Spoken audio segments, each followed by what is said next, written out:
I found the gift by accident, though later I kept replaying every second in my mind, wondering whether it had really been an accident at all.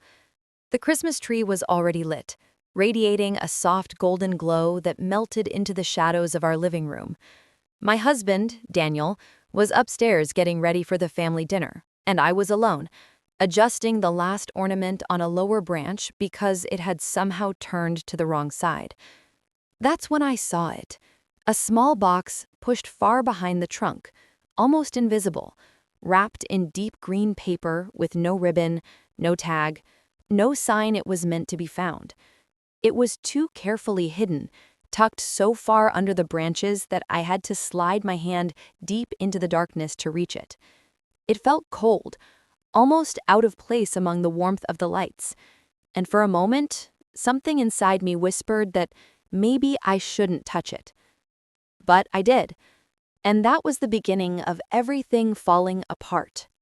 The paper tore too easily, like it hadn't been wrapped with care, and inside was a small envelope, sealed with wax, a style Daniel never used.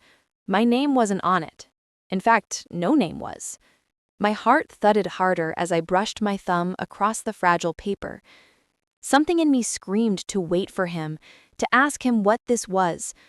But another voice, the quieter one I'd ignored for months, told me the truth. There had already been too many little signs, too many moments when he would pause a conversation the moment I walked into the room, too many late-night messages he pretended were work, too many mornings he looked tired, as if he'd been up longer than I knew. So I opened it. Inside was a handwritten note, short, sharp, almost trembling in its urgency. You can't keep lying to her forever. She deserves to know the truth. No signature, no dates, no explanation. Just that one sentence, and a shiver that ran down my spine so painfully, it made me grip the box until my knuckles went white. I read the message again and again. Each time it cut deeper. Who wrote it? What truth? And why was it hidden like a secret someone hoped would never be discovered? I stood there, frozen, the tree lights blurring around me, until I heard footsteps on the stairs. Daniel's. His voice drifted down casually, cheerfully, like nothing in the world could be wrong. But something was. Something had been for a long time, and now I finally had proof, or at least the beginning of it. I slipped the note into my pocket just as he walked in, smiling, adjusting his cufflinks, that familiar warmth in his voice. "Ready for dinner?" he asked. I nodded, though my chest tightened. For the first time in our marriage, his smile didn't comfort me. It scared me. The dinner was normal, at least on the surface. His parents talked about their trip. His sister complained about her ex. Laughter echoed around the table like everything was perfect. Daniel squeezed my hand under the table, and I forced a smile. But inside, every word, every glance he made felt like a lie.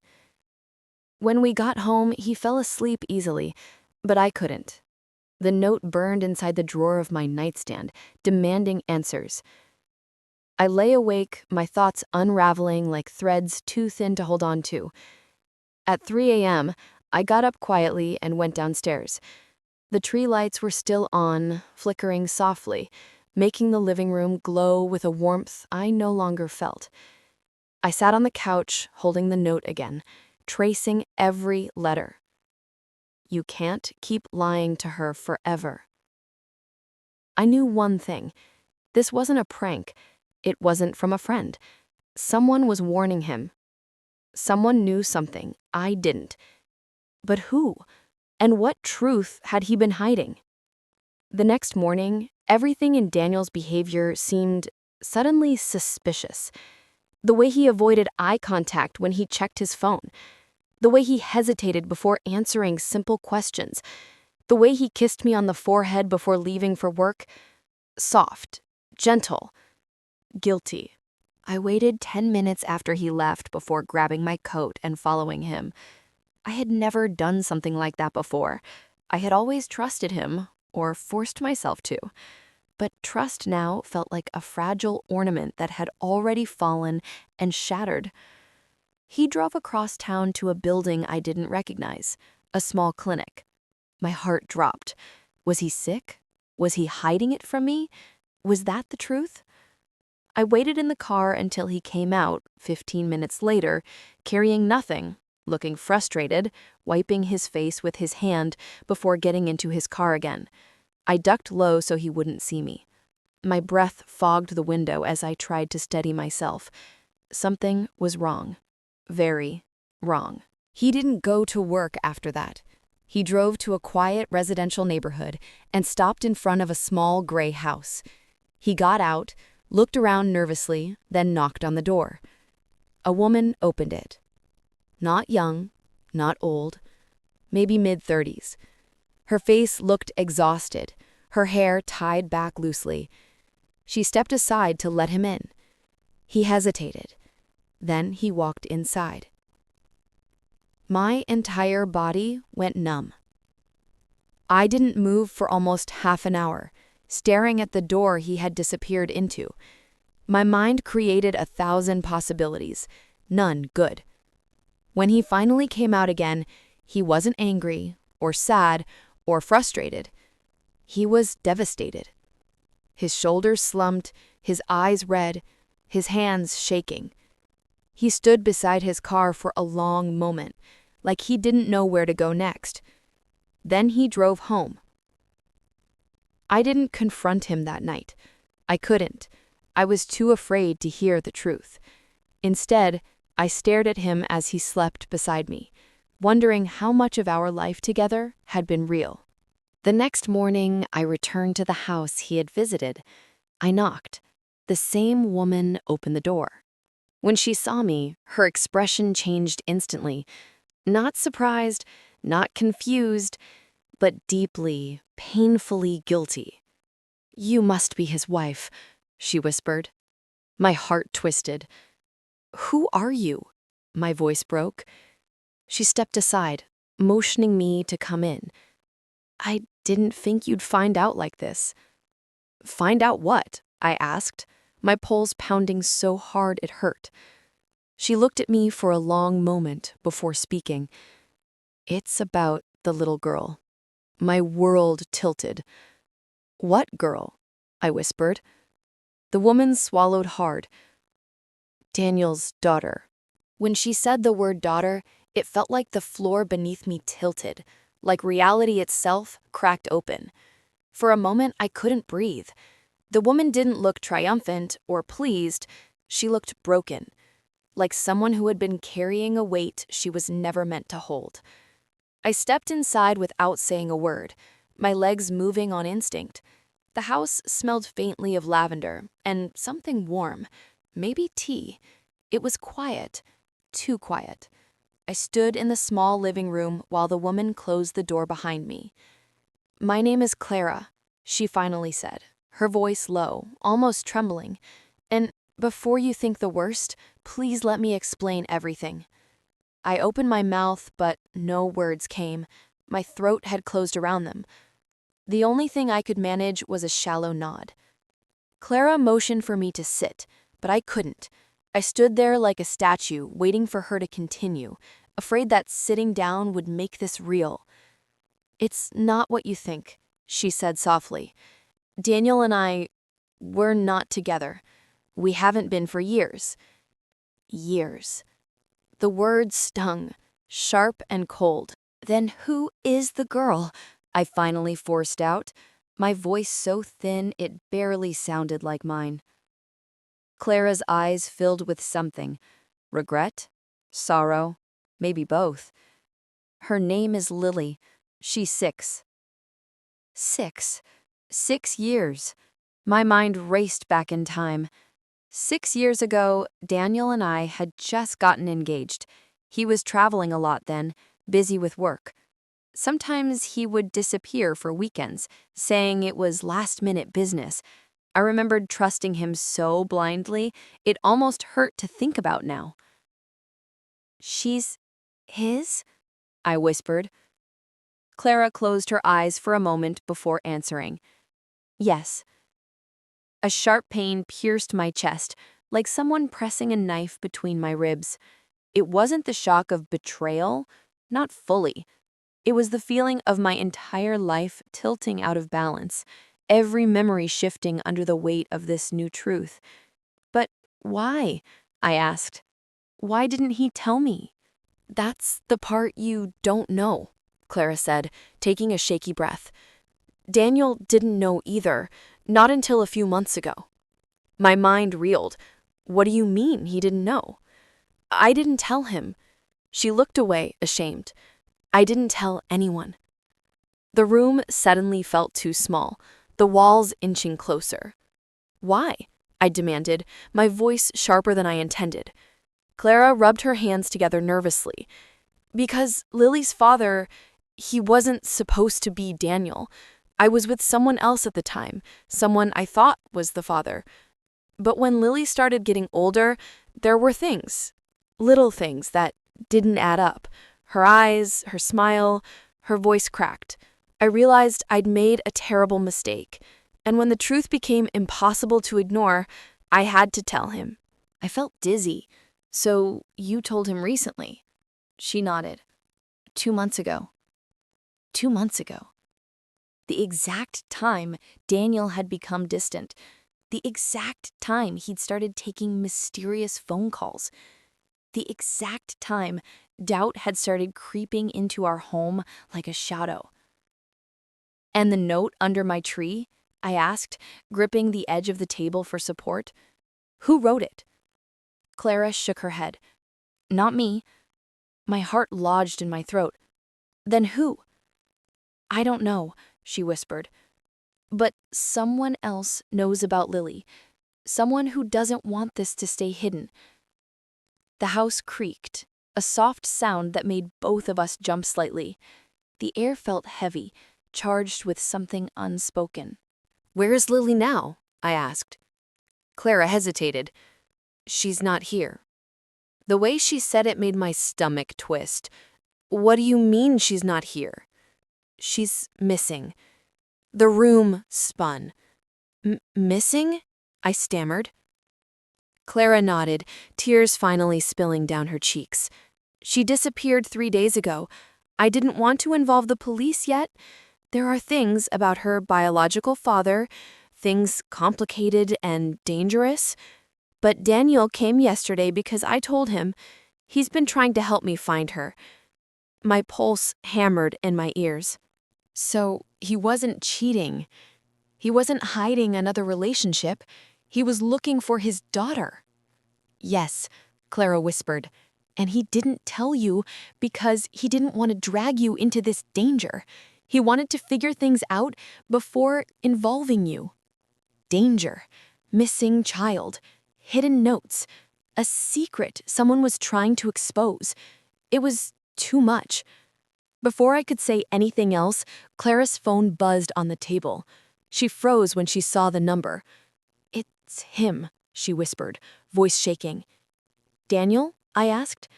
She shook her head, terrified. No, Lily's other father. The man she thought was the father, the man who now knew the truth, the man who might be involved in Lily's disappearance. The phone buzzed again, louder this time. Answer it, I said. Clara looked at me, fear flooding her eyes, then picked up the phone with trembling hands. She put it on speaker. So he wasn't cheating? He wasn't hiding another relationship? He was looking for his daughter? A low, cold voice filled the room. Stop involving Daniel, the man said, and tell his wife to go home. She has no idea what her husband has done. My blood turned to ice. What exactly has he done? I demanded, stepping closer to the phone. A pause, then a chilling, almost satisfied whisper. He didn't tell you the real reason Lily is missing, did he? My heart pounded so hard it hurt. What reason? I asked. He didn't tell you that she disappeared right after he came to see me? I felt the floor drop beneath me. Clara gasped, and the man added, with terrifying calmness, "Your husband was the last person to see her alive." The words hung in the air like poison. Your husband was the last person to see her alive. For a moment, I forgot how to breathe. The living room, the dim light, Clara's trembling hands, everything blurred as if I'd been pulled underwater, soundless and suffocating. Clara's face went pale as she stared at the phone, her lips parted but unable to form a word. I steadied myself against the back of a chair, forcing my voice to work. "What do you mean?" The crack in my voice was impossible to hide. The man on the phone chuckled softly, but there was nothing warm about it. It was cold, deliberate, almost rehearsed. "You think Daniel told you everything?" he said slowly, savoring every syllable. "He didn't tell you he came to my house the night before she vanished. He didn't tell you what he begged me for." My stomach twisted violently. What did he ask you for? He wanted to know the truth. The truth about Lily. The truth Clara hid from him. But that wasn't enough. No, he wanted more. My hands were shaking now. More what? He exhaled, almost amused. He asked me for proof. Proof that the little girl was his. Proof I refused to give him without certain conditions. Claire's face contorted in anguish. "You're lying," she whispered. "You're twisting it. Daniel wouldn't—" "He wouldn't what?" the man interrupted sharply. "He wouldn't confront me? He wouldn't threaten to take her away from both of us? Or are you forgetting the scene he caused on my doorstep?" I stared at Clara in shock. She seemed just as stunned as I was. "That's not true," she said, shaking her head desperately. "Daniel wasn't angry. He was scared. He didn't yell. He didn't threaten." "Of course he didn't. Not to you. But what do you really know? You didn't hear everything." His voice lowered, turning into a whisper, lethal in its calmness. "He told me he'd fight for Lily, that he'd make sure she never stayed with me again. And hours later, she was gone." Clara covered her mouth with both trembling hands. I swallowed hard. "What are you trying to say?" The man paused long enough for my pulse to start hammering painfully. Then he answered, "I'm saying your husband took her." "No," I whispered immediately, a fierce instinct inside me rejecting the accusation. "He wouldn't. He couldn't." "You're defending a man you clearly don't know. Ask him where he really went that night. Ask him why he didn't come home until morning." My blood froze. "What?" I breathed. "What are you talking about?" "He wasn't where he told you he was," the man continued. "Check his car, check the GPS, check the cameras near the intersection by my house. He was driving around after he left me. He wasn't going home. And when the police inevitably start asking questions, they'll find the same thing I did." Clara shook her head violently. "This is insane. Daniel isn't a kidnapper. He didn't take her." "Then where is she?" he snapped. Silence. Clara's legs gave out, and she fell onto the sofa, sobbing silently into her hands. The man's voice softened suddenly, becoming almost eerily calm. "I didn't take her either," he said. "But someone did, and I know he was the last one to see her, and I know he's hiding something from both of you." I stepped closer to the phone. "If you really believe Daniel took her, why call us? Why warn us?" There was a long pause, so long I thought he might have hung up. Then he said, quietly, "Because if I'm right, you're all in danger." The line went dead. Clara stared at the silent phone like it might ring again, her breath shuddering, her face drained of all color. I felt numb, as if my body had detached from my mind, refusing to absorb everything I'd just heard. "Daniel didn't do this," I repeated, though my voice trembled. "He wouldn't take a child." Clara lifted her head slowly, her eyes red. "Then why hasn't he told you everything?" I didn't have an answer. He said he was working late that night, I whispered. He said he was preparing something for Christmas. Clara wiped her tears with the back of her hand. But you believe him, right? Did I? The truth slammed into me with painful clarity. I didn't know. I didn't know anything anymore. I pulled out my phone with shaking hands and opened the tracking app we used for emergencies, a mutual agreement for safety, one we'd never actually needed. Daniel didn't know I knew the password to his device, but now I needed answers. I typed it in. The screen loaded, and my breath caught in my chest. Daniel hadn't been where he said he was the night Lily disappeared, not even close. He wasn't at his office, he wasn't at home, he wasn't at any place he'd told me. He had been driving around the outskirts of the city, near the woods, for almost 2 hours. My heartbeat accelerated painfully. "Where was he?"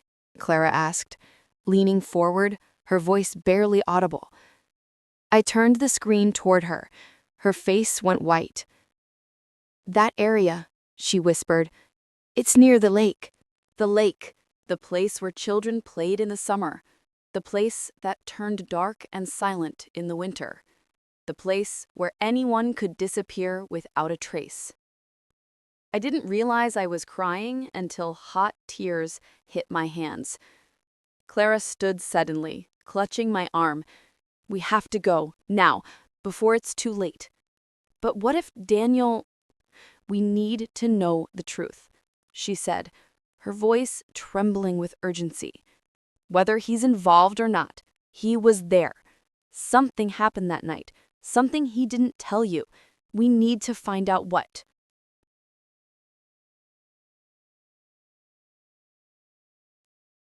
I stared at the door, at the cold air waiting outside, at the truth waiting in the darkness.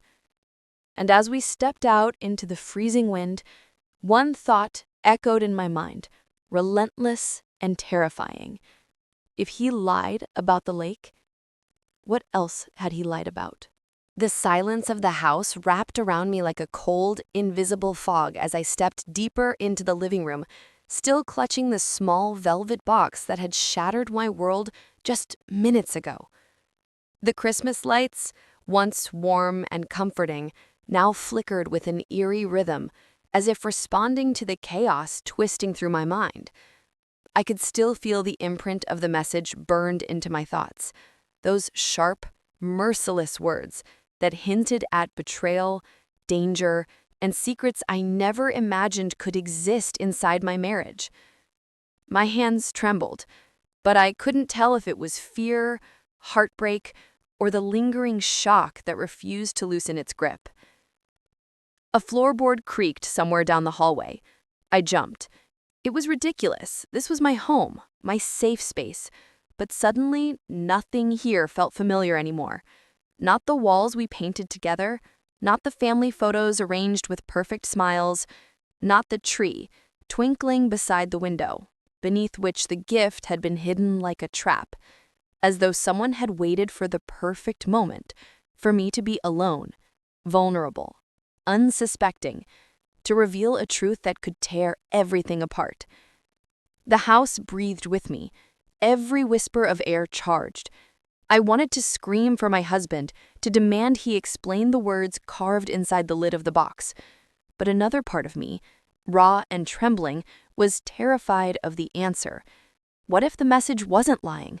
What if the stranger who placed it there knew something I didn't? What if my husband wasn't the man I thought he was at all? The sound came again. Soft footsteps. This time, closer. "Hello?" I called out, trying to keep my voice steady. "Is someone there?" No answer, but I knew I wasn't imagining it. Someone else was here. I put the box into my pocket and slowly moved toward the hallway, every nerve drawn tight. The shadows stretched unnaturally long under the dim glow of the Christmas lights. As I approached the corner, a sudden rush of cold air grazed my neck, like someone passing by too close. unseen. I turned sharply, but nothing was there. Just darkness. Just silence. Then, my phone vibrated. A message. From an unknown number. Don't tell him you found it. Not yet.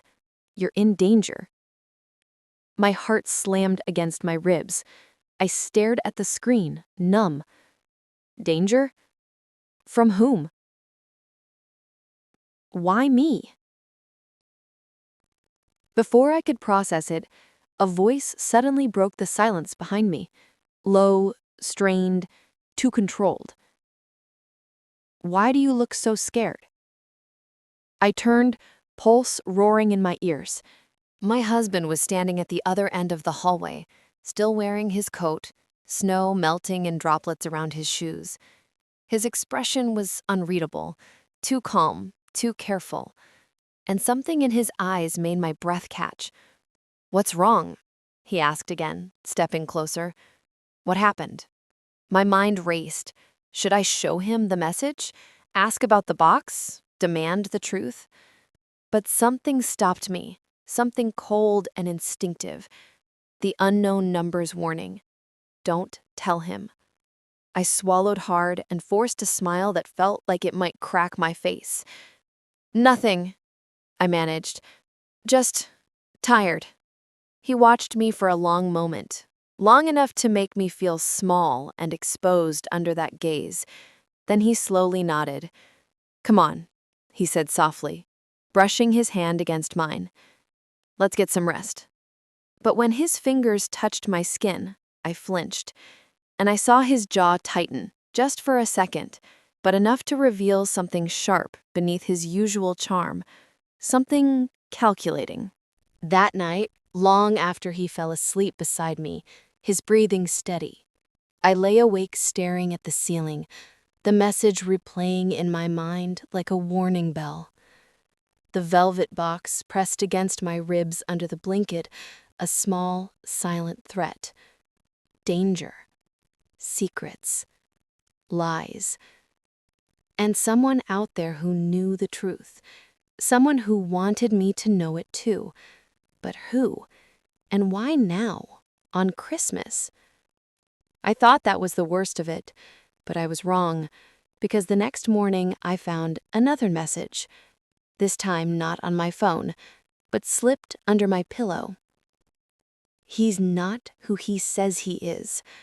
Check the attic before he does.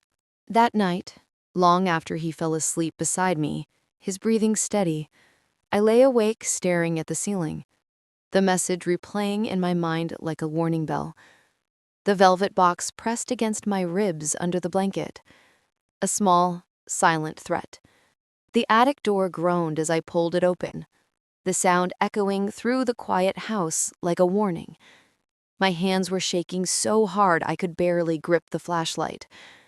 A part of me still hoped this was all a misunderstanding, a cruel joke, a mistake, anything but the truth I feared was awaiting above me. But the messages had been too precise, too urgent.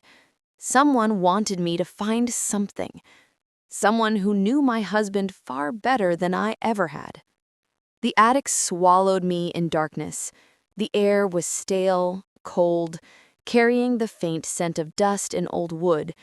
My flashlight beam trembled across stacks of boxes, forgotten furniture, old suitcases. Nothing unusual, nothing threatening. For a moment, relief washed over me. Then, the light caught something. A locked metal case shoved beneath a blanket. My breath caught. I crouched, grabbing the cold handle. The lock had already been snapped off. Someone had been here, recently. My heart hammered as I slowly lifted the lid. Inside lay documents. Dozens of them, bundled with rubber bands. Birth certificates, bank statements, medical records. Some with my husband's name. Some with entirely different names. Photos of him with people I'd never seen. Different towns, different lives, different identities. And then, the one thing that made my blood turn to ice. A small envelope with my name scrawled across the front. Hands shaking, I opened it. Inside was a single sheet of paper. I tried to tell you before. He isn't just lying to you. He's hiding from someone. And now they found him, and they know about you. Leave tonight. Don't go back downstairs. If you stay, neither of you will survive Christmas. My vision blurred. Fear squeezed my lungs. Someone had been protecting me. Someone who knew the truth my husband never dared reveal. Someone who believed we were both in danger. And then, from downstairs, I heard it. A door slammed. Footsteps, slow, heavy, coming up the stairs. "Why are you in the attic?" My husband's voice called. Too calm, too controlled. "What are you doing up there?" I froze. He knew. He knew I knew. The footsteps grew louder, closer, deliberate. "Come down," he said, his tone tightening. "We need to talk." My pulse thrashed. I grabbed the metal case, clutching it to my chest like a shield. I backed toward the far window, the cold glass biting at my palm. His hand touched the attic door. And then, a crash. The front door blown open, voices shouting. Boots pounding the floor. "Police! Step away from the stairs!" My husband cursed, a sound I had never heard from him before, raw and furious. I heard him running, heard the chaos erupt below me, commands, shouting, something breaking. The entire house shook. I pressed myself against the wall, the truth hitting me like a storm. He wasn't just lying, he was running. From the police. From the past. From everything he'd done long before I met him. The attic staircase shook violently. I held my breath until finally the noise below began to settle, then fade. A voice called out, "Ma'am, you can come down now, you're safe." When I descended, the living room was a blur of uniforms, flashing lights spilling through the windows. My husband was gone, handcuffed, escorted outside, refusing to look at me. One of the officers stepped forward, holding the velvet box I'd found under the tree. "You weren't supposed to see this yet," he said gently. "It was left for you by the person who tipped us off. You were in danger without even knowing it." My voice trembled. Who sent it? Who was warning me?" The officer exhaled, lowering his voice. "Your husband's cousin. He'd been trying to protect you for months. He died 2 weeks ago, but before he did, he made sure you'd find everything you needed to stay alive." Cold washed through me. The messages, the envelope, the warnings, all from someone who wasn't even alive anymore. I looked down at the velvet box as the officer placed it in my hands. Slowly, almost fearfully, I opened it again. This time, beneath the message I'd seen earlier, something else lay there. A ring. My wedding ring. Except not the one on my finger. Identical, but cracked, broken through the middle. A silent symbol, a warning, a truth, a farewell. I stood there in the glow of red and blue lights, tears slipping down my face, realizing that my entire marriage had been built on shadows, on a man who was never really mine, on a love that had never truly existed.